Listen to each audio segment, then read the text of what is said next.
It's a dream come true for hassled parents. Children who want to eat healthy food avoid the computer and go to bed without a fight.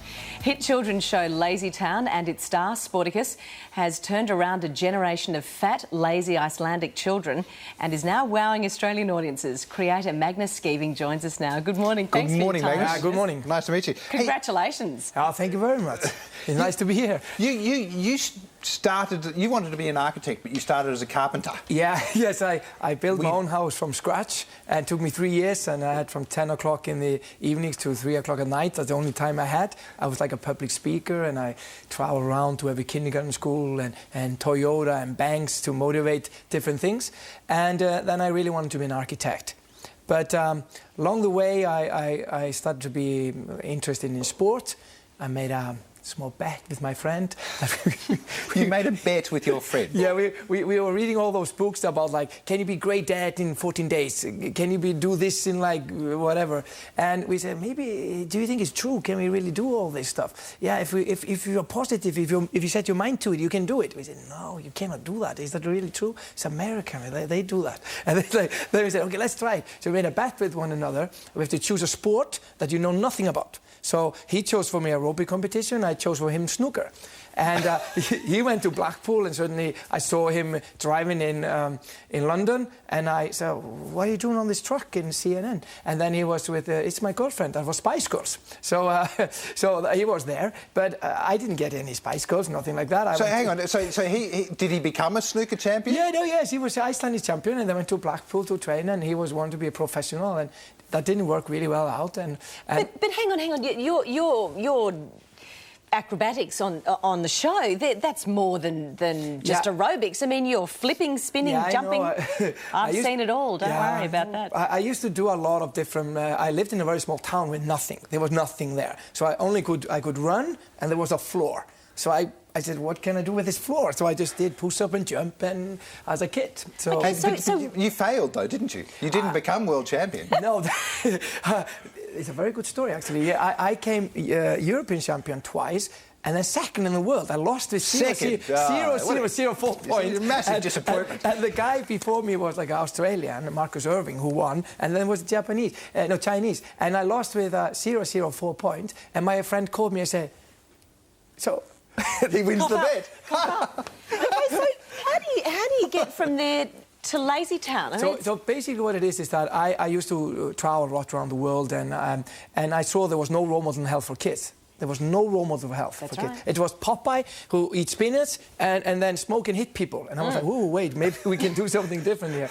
And but the challenge was, can education about healthy lifestyle be entertaining? Is it doable? I knew I could make an exercise program, but kids are never going to watch it. No. So I needed to make a program that kids would actually watch, parents would like, and we could maybe move the world. Because the mission of Lazy Town was very simple. We want to move the world. We want to move kids physically and mentally. Oh, you're doing it. Yeah, is there a large childhood obesity problem in Iceland? It was huge, and then it was huge, like, and then suddenly it went down and started to stop. And I saw on the news, the health minister was on the news, and the reporter asked him, why have it stopped? And he said, if I have to say one thing, I have to say Lazy Town. I was in my home like, yoo-hoo! I ran and asked him, can you write it down? And he did. They wrote it down. The quality of the program is extraordinary. Oh, and you've purposely done that. You've purposely made sure that it's great quality. Why have you done that? Yeah, basically because what we wanted to do, we didn't want to compromise when it comes to kids. Kids really understand things. Kids know how to behave, and they can spot immediately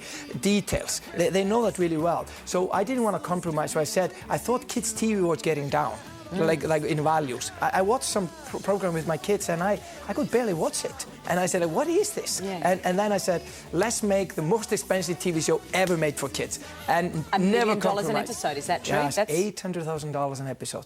And wow. Because if you really think about it, kids, think about this. If we drop this here, I'm going to get this pen. Yeah. If we drop this is how we pick it up. And certainly, when we are 36, we say, my back, I kill, But kids, they would never pick it up like that. They would pick it up like this. You have never seen kids playing outside, Dad. I'm playing, Dad, I'm playing. They don't do it. You know what I mean? Yeah. So kids, they actually know how to move. They know how to behave. So we just have to give them opportunity to do that. Reason and safe environment. Government have to give them safe places and more in school. I even heard that in Australia somewhere, they banned cartwheel. That's Can you right. believe That's it? right. That's right. That's like 2 weeks ago. Exactly. It was a couple of weeks ago in Queensland, and there's been outrage over it. How is that possible? Ridiculous. That you ban... Ridiculous. Who's responsible for this? Let's talk to... Well, you see, they're all concerned about the dangers. We're mollycoddling our children, aren't they? I mean, does that not exist in Iceland? It doesn't really. And because, I mean, of course, life is dangerous. Everybody knows that. I mean, should you ban cars and then buses and then... I mean, I think, in my mind, when you speak to a kid, I think that there's a way to do it. You need to be really positive. If you tell your kids, you have to clean your room right now. And if you do that again and again and again, the kids, it's all a mess here. Clean your room is a mess. The kids believe, maybe I'm a messy kid. I'm not going to clean the room. I'm a messy kid. So you try to do this for many years, and I'm never going to clean this room. I'm a messy kid. And then you'll be a messy husband, like we all are. But what happened is that if you say, hey, you are... in 20 minutes, this room is going to be so clean because you like to have things organized, because you're an organized kid. Certainly the kid think, maybe I am organised. Well, you know what I love watching with my kids, and they're little enough to really get the benefits of what you're saying, and we eat a pretty healthy diet at home too.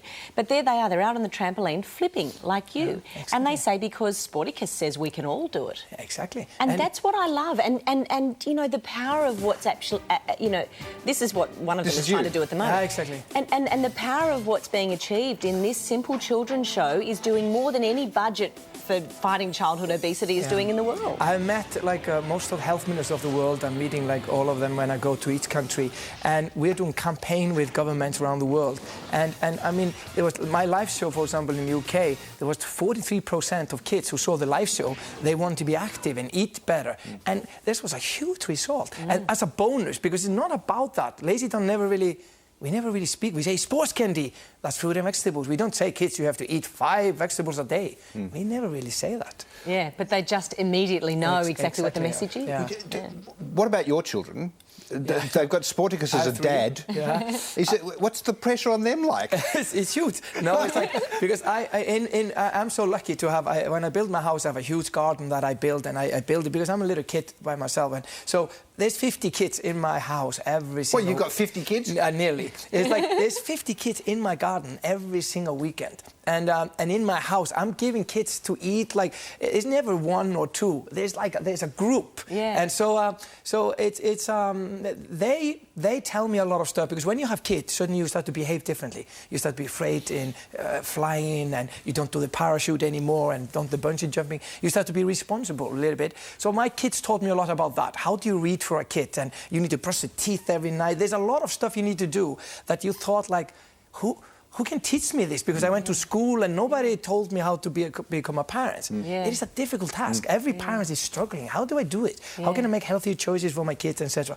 But I have to say, one thing for me was that I went to Chile once now the other day, and I came out to the airport, and there was 100 kids out there, like, and I need to walk on my hands when I came there. And then I went to my room in the hotel, and there was a woman cleaning my room, and she saw a picture of Sporticus, and she said to me, "Por favor, Sporticus, can my kids meet you?" I said, "Oh, that's fine." At 5 o'clock, I could barely understand her. And then at 5 o'clock, they called me from the lobby and said, there are 150 kids in the lobby. And there was like business hotel, there was 150 kids running, and I came down, okay, what is this? And it was fantastic, because they showed me movement. This was kids from the kindergarten schools in the neighborhood, really poor area. They just came and they showed me movement. And I was a guy from Iceland, in a small town from Iceland, and it was all those kids moving in Chile. It's like, you just a breathtaking. For you, it was like, for me, it was fantastic. What a great opportunity, what a great life. It's so good to meet you. Thank you so much for coming in, Magnus. Thank you, nice to meet you. And if you haven't seen Lazy Town, check it out. Turn it on. Thank you very much. My kids are mad for it. Back after this.